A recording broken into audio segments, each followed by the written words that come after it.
जय सियापति रामचंद्र की जय। हम यहाँ तक पढ़े थे, आज यहाँ से पढ़ेंगे। श्री गणेशाय नमः। राम राम जी मित्रों, जय सिया राम मित्रों। अब यहाँ से हम सुंदरकांड का अगला भाग पढ़ेंगे। श्री गणेशाय नमः। हनुमान जी सुनिए, सीताराम जी सुनिए। श्री गणेशाय नमः। माल्यवंत अति सचिव सयाना, तासु बचन सुनि अति सुख माना। तात अनुज तव नीति विभूषण, सो डर सो उर धरहु जो कहत विभीषण। माल्यवान नाम का एक बहुत ही बुद्धिमान मंत्री था। उसने उन विभीषण के वचन सुनकर बहुत सुख माना और कहा, हे तात, आपके छोटे भाई नीति विभूषण, नीति को भूषण रूप में धारण करने के वाले अर्थात नीतिमान हैं। विभीषण जो कुछ कह रहे हैं उसे हृदय में धारण कर लीजिए।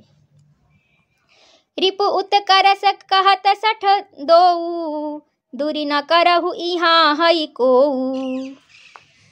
माल्यवंत गृह गयउ बहोरी, कहई विभीषणु पुनि कर जोरी। रावण ने कहा, हे दोनों मूर्ख, शत्रु की महिमा बखान रहे हो, यह कोई है, इन्हें दूर करो न। तब माल्यवान तो घर लौट गया और विभीषण हाथ जोड़कर फिर कहने लगा, सुमति कुमति सबके उर रहही, नाथ पुराण निगम अस कहही। जहाँ सुमति तहाँ संपत्ति नाना, जहाँ कुमति तहाँ विपत्ति निदाना। हे नाथ, पुराण और वेद ऐसा कहते हैं कि सुबुद्धि अच्छी बुद्धि और कुबुद्धि खोटी बुद्धि सबके हृदय में रहती है। जहाँ सुबुद्धि है वहाँ नाना प्रकार की संपदाएं सुख की स्थिति रहती है, और जहाँ कुबुद्धि है वहाँ परिणाम में विपरीत दुख रहती है। ये वाला बहुत ही अच्छा है, महत्वपूर्ण है ये दोहा। जहाँ सुमति तहाँ संपत्ति नाना, जहाँ कुमति तहाँ विपत्ति निदाना। अब यहाँ से तव उर कुमति बसी विपरीता, हित अनहित मनहु रिपु प्रीता। काल राति निशिचर कुल केरी, तेहि सीता पर प्रीति घनेरी। आपके हृदय में उल्टी बुद्धि आ बसी है, इसी से आए हित को अहित और शत्रु को मित्र मान रहे हैं। जो राक्षस कुल के लिए काल रात्रि के समान हैं, उन सीता पर आपकी बड़ी प्रीति है। दोहा। तात चरण गहि मांगहु, राखहु मोर दुलार। सीता देहु राम कहू, अहित न होई तुम्हार। सियापति रामचंद्र की जय। हे तात, मैं चरण पकड़कर आपसे भीख मांगता हूँ, विनती करता हूँ, आप मेरे दुलार रखिए। मुझ बालक के आग्रह को स्नेहपूर्वक स्वीकार कीजिए। श्री राम जी को सीता जी दे दीजिए, जिसमें आपका अहित न हो। सियापति रामचंद्र की जय। उमापति महादेव की जय। पवन सुत हनुमान की जय। अब यहाँ से भी बुध पुराण श्रुति सम्मत बानी, कही विभीषण नीति बखानी। सुनत दशानन उठा रिसाई, खल तो ही निकट मृत्यु अब आई। विभीषण ने पंडितों, पुराणों और वेदों द्वारा सम्मत अनुमोदित वाणी से नीति बखान कर कही, पर उसे सुनते ही रावण क्रोधित होकर उठा और बोला कि रे दुष्ट, अब मृत्यु तेरे निकट आ गई है। जियसी सदा सठ मोर जियावा, रिपु कर पक्ष मूढ़ तो ही भावा। कहसी नखल अस को जग माही, भुज बल जाहि जीता मैं नाही। अरे मूर्ख, तू जो जीता तो है सदा मेरे जिलाया हुआ और मेरे ही अन्न से पल रहा है, पर हे मूढ़, पक्ष तुझे शत्रु का ही अच्छा लगता है। अरे दुष्ट, बता न, जगत में ऐसा कौन है जिसे मैंने अपनी भुजाओं के बल से न जीता हो। मम पुर बसी तपसिन्ह पर प्रीति, सठ मिलु जाई तिन्ह ही कहु नीति। अस कही किन्हे सी चरण प्रहारा, अनुज गहे पद बारही बारा। अनुज गहे पद बारही बारा। मेरे नगर में रहकर प्रेम करता है तपस्वियों पर, मेरे नगर में रहकर प्रेम करता है तपस्वियों पर। मूर्ख, उन्हीं से जा मिल और उन्हीं को नीति बता। ऐसा कहकर रावण ने उन्हें लात मारी, परंतु छोटे भाई विभीषण ने मारने पर भी बार बार उसके चरण ही पकड़े। उमा संत कई इहई बड़ाई, मंद करत जो करई भलाई। तुम पितु सरिस भले ही मोहि मारा, राम भजे हितनाथ तुम्हारा। शिव जी कहते हैं उमा, संत की यही बड़ाई महिमा है कि वे बुराई करने पर भी बुराई करने वालों को भलाई ही करते हैं। विभीषण जी ने कहा, आप मेरे पिता के समान हैं, मुझे मारा सो तो अच्छा ही किया, परंतु हे नाथ, आपका भला श्री राम जी को भजने में ही है।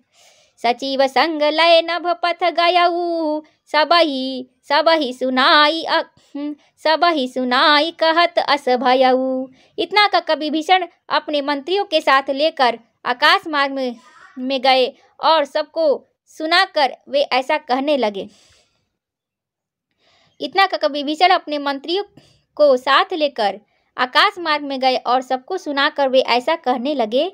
रामु सत्य संकल्प प्रभु सभा काल बस तोरी, मैं रघुवीर शरण अब जाऊ, देहु जनि खोरी। सियापति रामचंद्र की जय, उमापति महादेव की जय, पवन सुत हनुमान की जय। श्री राम जी सत्य संकल्प एवं सर्वसमर्थ प्रभु हैं और हे रावण, तुम्हारी सभा काल के वश है, अतः मैं श्री रघुवीर की शरण जाता हूँ, मुझे दोष न देना। अस कही चला विभीषण जबहि, आयुहीन भय सब तबहि। साधु अवज्ञा तुरत भवानी, कर कल्याण अखिल कय हानि। ऐसा का कवि भीषण ज्यों ही चले त्यों ही सब राक्षस आयुहीन हो गए, उनकी मृत्यु निश्चित हो गई। शिव जी कहते हैं, हे भवानी, साधु का अपमान तुरंत ही संपूर्ण कल्याण की हानि नाश कर देता है। रावण जबहि विभीषण त्यागा, भयउ विभव बिनु तबहि अभागा। न चले हरसी रघुनायक पाही, करत मनोरथ बहु मन माही। रावण ने जिस क्षण विभीषण को त्यागा, उसी क्षण वह अभागा वैभव ऐश्वर्य से हीन हो गया। विभीषण जी हर्षित होकर मन में अनेकों मनोरथ करते हुए श्री रघुनाथ जी के पास चले। देखी हऊ जाई चरण जल जाता, अरुण मृदुल सेवक सुखदाता। जे पद परसि तरी ऋषि नारी, दंडक कानन पावनकारी। वे सोचते जाते हैं, मैं जाकर भगवान के कोमल और लाल वर्ण के सुंदर चरण कमलों के दर्शन करूंगा, जो सेवकों को सुख देने वाला है। जिनके चरण का स्पर्श पाकर ऋषि जी अहल्या तर गई और जिनके चरणों का स्पर्श पाकर ऋषि जी अहल्या तर गई, और जो दंडक वन को पवित्र करने वाले हैं। जे पद जनक सुता उर लाए, कपट कुरंग संग धर धाये। हर उर सर सरोज पद जेई, अहो भाग्य मैं देखी हऊ तेई। जिन चरणों को जानकी जी ने हृदय में धारण कर रखा है, जो कपट मृग के साथ पृथ्वी पर उसे पकड़ने को दौड़े थे, और जो चरण कमल साक्षात शिव जी के हृदय रूपी सरोवर में विराजते हैं, मेरा अहो भाग्य है कि उन्हीं को आज मैं देखूंगा। जिन्ह पायन्ह के पादुकन्हि, भरतु रहे मन लाई। ते पद आजु बिलो की हऊ, इन्ह नयनन्हि अब जाई। सियापति रामचंद्र की जय, उमापति महादेव की जय, पवन सुत हनुमान की जय। जिन चरणों की पादुकाओं में भरत जी ने अपना मन लगा रखा है, आहा, आज मैं उन्हीं चरणों को अभी जाकर इन नेत्रों से देखूंगा। सियापति रामचंद्र की, उमापति महादेव की, पवन सुत हनुमान जी की जय। यहाँ पे विभीषण जी का भाव कितना सुंदर है, कितना अच्छा है कि भगवान के चरणों को आज दर्शन करने की उनका उत्साह जो है बना हुआ है, और वो जा रहे आकाश मार्ग से श्री राम जी के उन्हीं चरणों के दर्शन करने, श्री राम जी का दर्शन पाकर धन्य हो जाएंगे। इसी तरह भक्त भगवान से मिलकर धन्य हो जाता है और भक्त के भाग्य खुल जाते हैं। जय सिया राम, जय हनुमान। सियापति रामचंद्र की जय, उमापति महादेव की जय, पवन सुत हनुमान की जय।